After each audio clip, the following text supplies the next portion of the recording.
Entre nous cultures. Gérard Blier, inspecteur d'académie honoraire, est écrivain. Il s'intéresse entre autres à l'histoire de l'enseignement, des transports, du sport, de la stratégie, de la diplomatie, des femmes de Charente-Maritime et de nombreux autres sujets encore. Nous avons feuilleté avec lui l'un de ses derniers livres sur le chemin de fer en Charente-Maritime. Et quelques photos. Naissance du chemin de fer. Tu vois là l'ancienne gare de La Rochelle, l'ancienne gare du PO, près de Lancan, détruite malheureusement. Ça serait maintenant, elle serait conservée parce qu'au point de vue architectural, c'était quelque chose de remarquable. Hein. Bon, on a conservé Lancan déjà. Oui. Bon, il lui a manqué quelques années pour être sauvé. Alors voilà, là on est à Saintes. Oui, Saintes qui est un grand nœud ferroviaire. Ah oui, tout à fait, oui. Les usines de produits chimiques de Tenay-Charente. Oui, beaucoup d'illustrations dans ce livre. Hein. Oui. Oui, tu as été gâté par... Ah oui. Mais ça, on s'est aidé réciproquement. Je pense qu'on a fait un travail intelligent. Chacun a apporté à l'autre ce qu'il pouvait. Oui. Alors voilà des affiches publicitaires pour... voilà. Alors on voit Royan, Royan, train rapide. Elle est bien connue cette affiche, c'est vrai. Oui.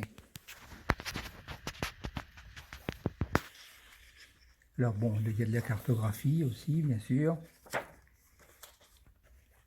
Alors là, le chemin de fer de la Coubre, et au début de son exploitation, eh bien, c'était le chemin de fer forestier de la Coubre. Les wagons étaient mus par des chevaux. Pourquoi ? Parce qu'il y avait bien des petites locomotives, mais c'était la forêt. Et par conséquent, on avait peur que les locomotives, les escarbilles, mettent le feu à la forêt. Ah oui.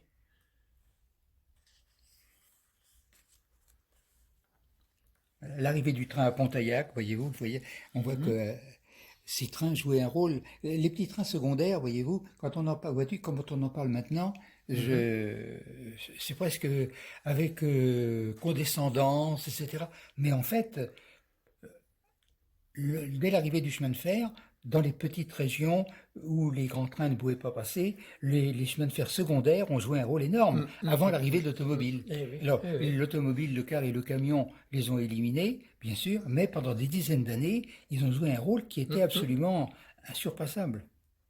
La photo le montre, hein. Il y a un monde fou, il y a un monde fou.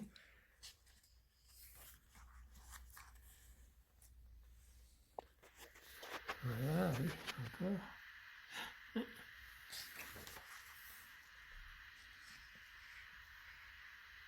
Là voilà, le quai de La Rochelle, l'amiral Dupéré. Ah, bien connu aussi. Voilà, oui. Et les trains ont joué un grand rôle et pour les marchandises et pour les personnes, en fait, pour le tourisme. En fait, Ah oui, naturellement, oui. C'est l'arrivée du train à Royan, par exemple, ou à Châtelaillon, qui a provoqué un essor touristique tout à fait considérable. Oui.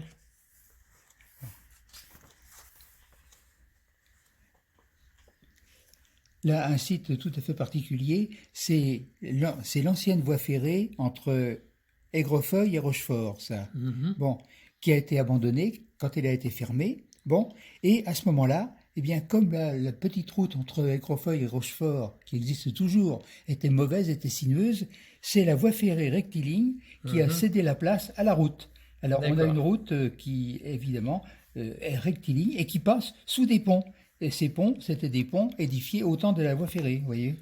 Oui, et quand je passerai par là, je repenserai. Alors, oui, il y a 3-4 ponts comme ça, oui. Alors voilà une très belle affiche pour Saint-Palais-sur-Mer. Saint-Palais-sur-Mer, oui. Voilà. Donc toutes ces affiches-là étaient destinées aussi aux Parisiens. Ah oui, bien sûr, il s'agissait de faire de la publicité. Prenez le train, allez au bain de mer, etc. C'était ça l'idée, hein. Mais on a gardé encore beaucoup de petites gares, des bâtiments. Ah oui. C'est-à-dire, beaucoup de gens, enfin, on peut les acheter, des gares désaffectées, les remettre en état. Bon, c'est-à-dire un appareil cartographique. Et là, voilà, la cartographie de notre région. Oui, alors ça c'est On peut se tutoyer, là, c'est pas gênant? Oui, d'accord. Oui, alors là, tu vois, cette carte, je pense, bon, j'ose dire qu'elle est un petit peu intéressante parce que c'est une époque révolue. C'est-à-dire, j'ai fait cette carte dans la mesure où, regarde en légende, dans l'entre-deux-guerres, voilà tous les trains qui se croisaient à Saintes. Tu avais des Paris-Bordeaux, il y avait une ligne Paris-Bordeaux par Saintes qui n'existe plus. Hein. Il y avait une ligne La Rochelle-Lyon. Il y avait le Manche-Océan. Le Manche-Océan, c'était un train qui partait de la Manche, de Dieppe, qui passait par Nantes et qui gagnait Bordeaux en passant par Saintes. Hein. Le Côte d'Émeraude-Pyrénées, le Quimper-Vintimille, le Paris-Royan, tout ça, ça passait à Saintes.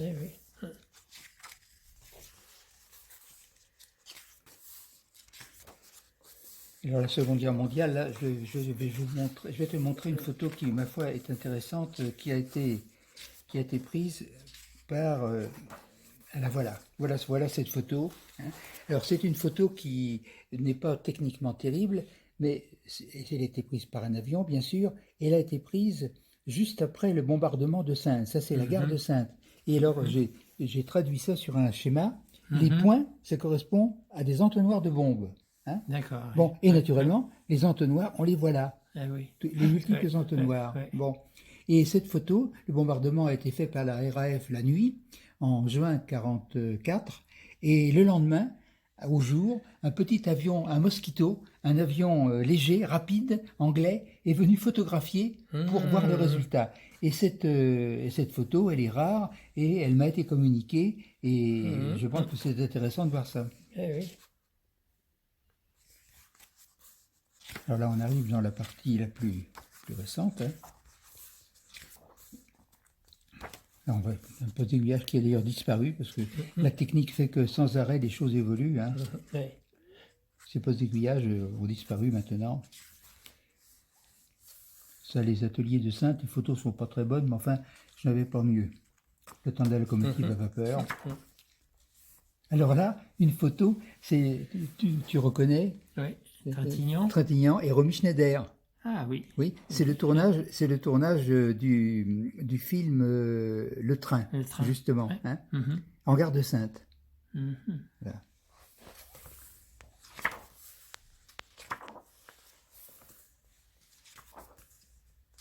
C'est les autorails qu'on appelait les autorails Picasso, à cause de leur forme tout à fait tarabiscotée. C'est-à-dire que c'était des autorails qui circulaient dans les deux sens, évidemment, et il n'y avait pas de cabine de conduite à l'avant ni à l'arrière. La cabine de conduite, elle était sur le toit. Ah oui. Tu vois. Et c'est pour ça qu'on les appelait les Picasso.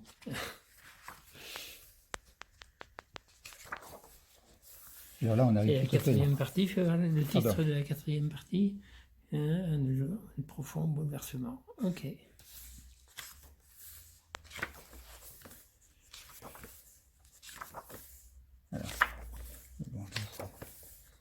Alors voilà, là, une originalité que tu connais bien à La Rochelle, c'est l'ancienne rotonde de La Rochelle, c'est l'ancienne rotonde, c'est-à-dire abritant des locomotives, et c'est maintenant un supermarket. Eh oui, c'est vrai. Voilà.